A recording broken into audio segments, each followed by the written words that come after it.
in the Colorado coal industry. Dana, come here. We tried ranching there for a little bit. We were like a lot of people. We bought cows high and we sold cows low. And then we figured out we better get out of the business and stick with what we knew and stayed with the mines. So today, what we really do is we raise a little hay and we work pretty hard at trying to enjoy the forest grounds before they're locked up and taken away from us. And I think that's been pointed out already several times. But what I want to talk about is today, our state is transgressing from a state of conservative values to a state that is so far to the left, it's almost an embarrassment to be here, and I've contemplated turning my license plates over so no one knows I live here.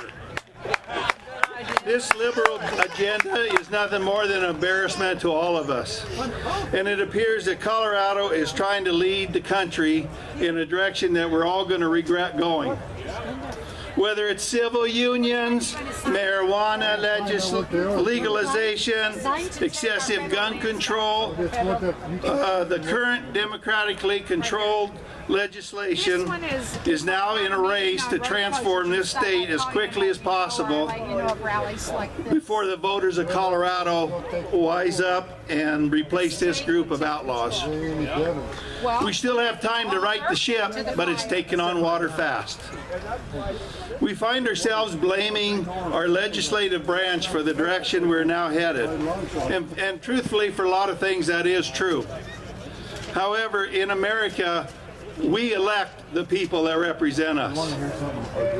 And with that, we need to put our efforts and energy into educating our neighbors, our friends, our kids, and anyone else that will listen to improve their understanding of the people we choose to elect. Okay? Too often we elect people that are frankly incompetent, self-serving, and unable to handle the responsibility given to them. Yep. It's easy to speak. It's easy for us to speak with people that share our values. The challenge really comes in trying to discuss our values with others having a different point of view. This one is Give you an example of that. Several years ago, I talked with a person I know, and we were discussing alternative energy. Well, you guys probably already know my position on that. But anyway, I was told the idea of wind and solar power sounded pretty darn good. So I asked, well, what do you do when the sun sets and the wind stops blowing? You can put them on your car. And the response was kind of a puzzled look, and the person said, I don't know, what do you do? The point is, if we're willing to give factual information and are willing to discuss topics that are important to us with anybody that will listen, then maybe we can change the direction we're headed today. People are not stupid. And if you give them a chance and good information, most will make good decisions and vote a good direction. As I said, I'm not a politician. I'm not much of a speaker either, but I don't understand the operating strategies of our governing system. Go in and check it out. Most private companies will develop a mission statement followed by a set of goals to accomplish this mission statement. Our political system, maybe they should recognize this process and apply these principles instead of the constant effort at reinventing the wheel. With this in mind, let me discuss a few fundamental ideas. First, the mission statement. This is an easy one. Politicians are elected to represent the people. Politicians work for and are paid by the people they represent. Too many politicians today put forth their personal agenda, their personal beliefs, and fail to consider the very group that elected them to office. Case in point, current Colorado House Speaker Mark Ferrandino. His first priority once the Democrats gained control of the House, Senate, and Governor's chair was civil unions.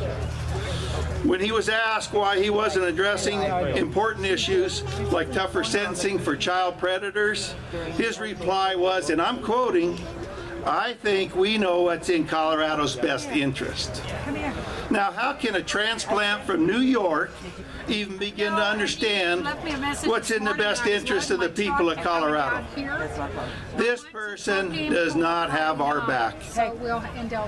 On a national scale, our president is literally throwing our hard-earned tax dollars away to support an agenda, his personal agenda, that will do nothing more than drastically increase the cost of energy in this country. I'm talking about Obama's agenda for the country's clean alternative energy future. Now, solar manufacturers, they're going bankrupt faster than Obama can find ways to fund them. At the same time, our president is stacking the deck through regulation on oil, gas, and the coal industries in an attempt to drive up the cost of energy. His idea is to increase the cost of energy to make alternative energy competitive. The problem is this expense will be on the backs of all of us, all the taxpayers. I like that one. I like the. And really, I'm not interested in supporting his agenda.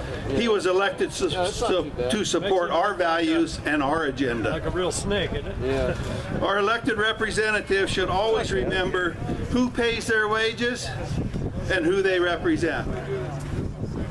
So how can we fulfill this simple mission statement?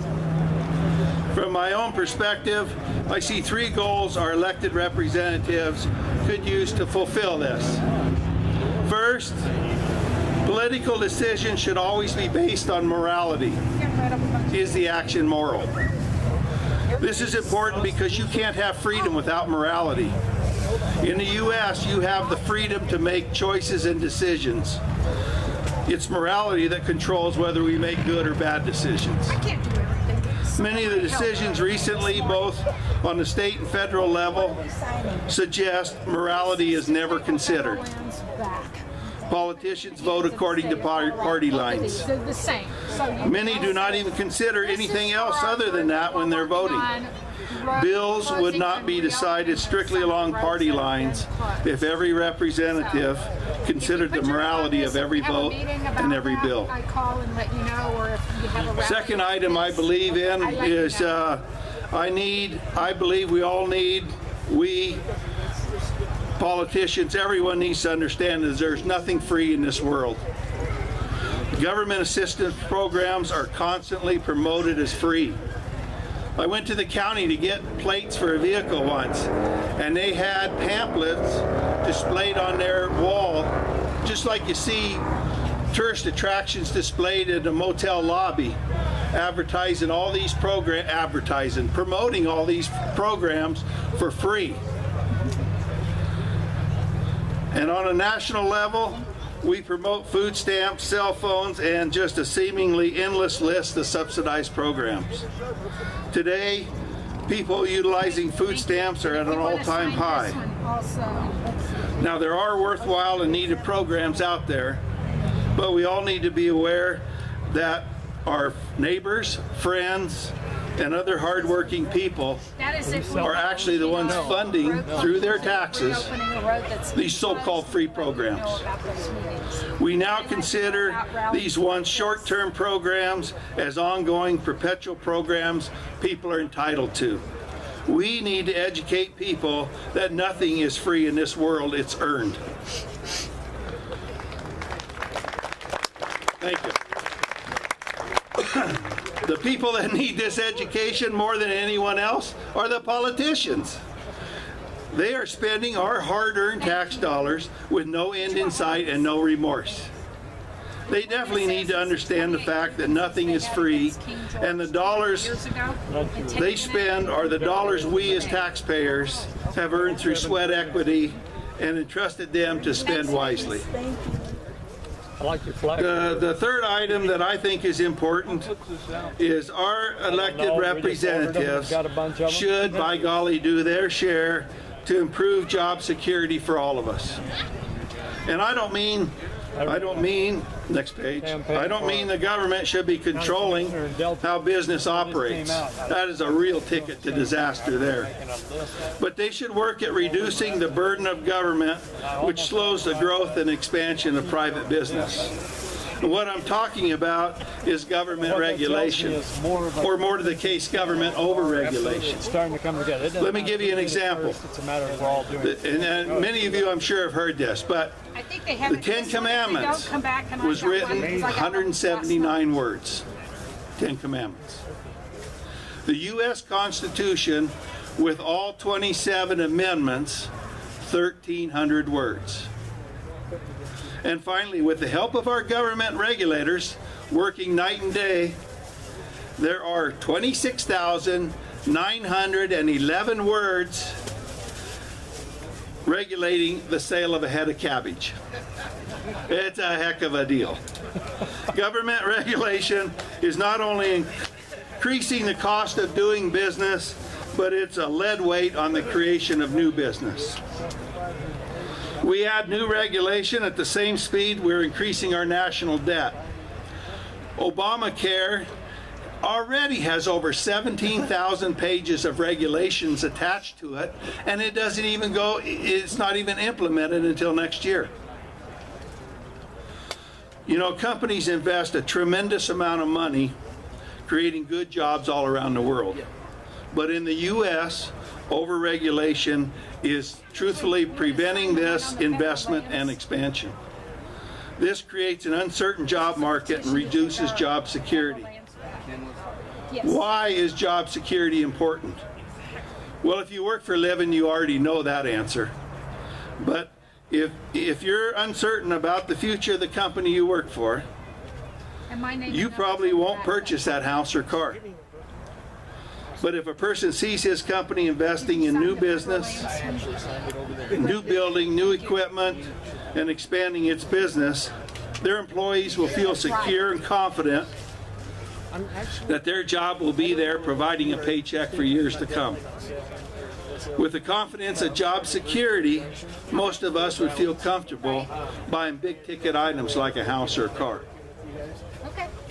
Investing with confidence in the future is a fundamental concept in this country. Okay. You have It sets us apart from the rest of the world. When we see companies expanding and investing in the future, it gives us all the confidence to do the same. Job security is critical to people in order to invest in this country and expand our economy. So these are three pretty simple ideas that when we use as fundamental stepping stones, we can move this state and this country back on the path we followed so well in the past. Yeah. Anyway, where's the lady? We should demand and expect no less from our representatives. This is the message our neighbors, friends, children must hear again and again. In closing, common sense trumps politics every time. We find ourselves lost with the absence of moral judgment. The people we have elected to represent us now represent their own self-serving interests, claiming they know what's best for all of us. Our political system is in dire need of reform and a return to the values that made this country great. If we're to achieve this, we need to educate our friends and our neighbors, kids, and anyone that will listen, and then trust them to make the right decisions and elect those that will represent us in the future.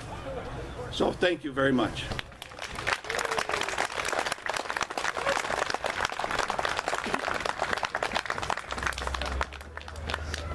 You want a CD?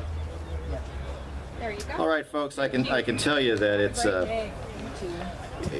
it's got to be tough to be involved in the extraction industry of any sort right now. All right. And I know some of you guys have jobs out there where you're involved in that, and I stay until I just don't know you know, how you watch the news someday and not just be worried about everything, right? So, you know, we're trying to get this so we get back on time here, and I'd kind of like to get Dave Justice up here if he's around. It's a little soon.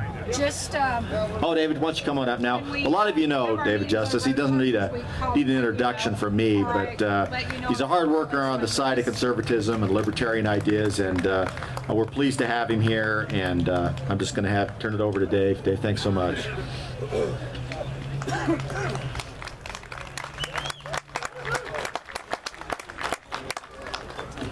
So I really appreciated the ladies that came up and sang My Country 'Tis of Thee, but they didn't sing the fourth verse. All right, all right. The fourth verse. Our fathers, God, to thee, author of liberty, to thee we sing. Long may our land be bright with freedom's holy light. Protect us by thy might, great God, our King. Amen. Whoa, wait a minute now. King. Huh? King. King. You know, we go to church on Sunday, and for some reason we've separated church from state, I think even on Sunday. Great God, our King is a foundational pillar in America. You can't have liberty unless it comes from within. Liberty is something that comes from within and it expresses itself on the outside. You can't pass laws establishing liberty. You can only express liberty through your actions. And we are only as free as our actions express that we are. And right now it looks to me like America is more content with slavery than liberty. oh. I'm up here every week. Take my card, my phone number's. I heard a few things today I wanted to make comment about. You know, if we're going to blame somebody, the first place we should start is ourselves. Look in the mirror, because the remedy happens one individual at a time. When an individual takes back their liberty, it begins to act like a free man or a free woman. The world will change around them to that degree that they have the conviction. You know, it's easy to blame the politicians, but I'm going to tell you something. The politicians need our help.